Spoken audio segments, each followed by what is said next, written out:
Okay, Aditya, let's see how to solve this problem that you have. So, what does the problem say? The mixture contains only calcium carbonate and magnesium carbonate.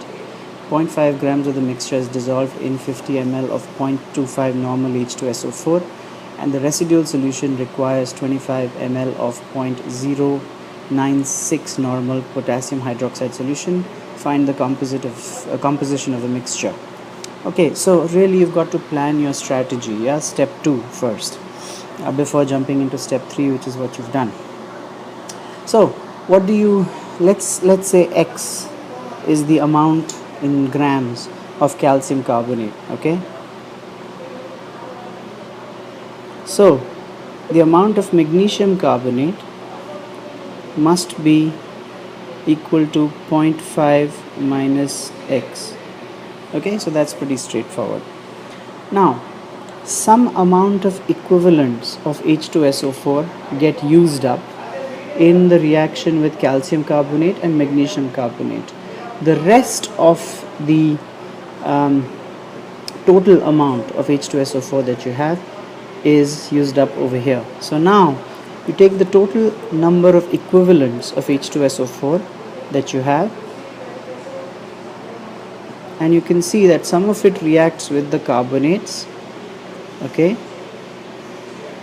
that's our starting point, and the rest reacts with the KOH.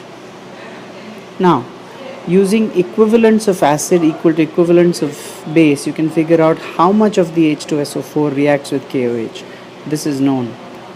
You know how many equivalents of H2SO4 you had to start with. So what's left must be the total number of equivalents that reacts with carbonates. Now, the equivalents, okay, of carbonates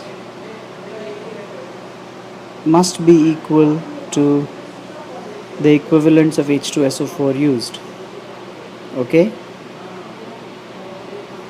to react with the carbonates. Now this is known, okay, so I'm just putting a tick there. What's the equivalence of carbonate? We've assumed that X is the amount of calcium carbonate. You need to divide it by the equivalent weight of calcium carbonate, which you can find easily, right? Plus 0.5 minus X divided by, again, the equivalent weight of magnesium carbonate, which you know how to do. So in this equation over here, everything is known. You know this right hand side, okay? You know that from the calculations that we did over here. Alright, over here. So all that you need to do, you get one equation in X, you need to solve for X. Let me know if this answers your question.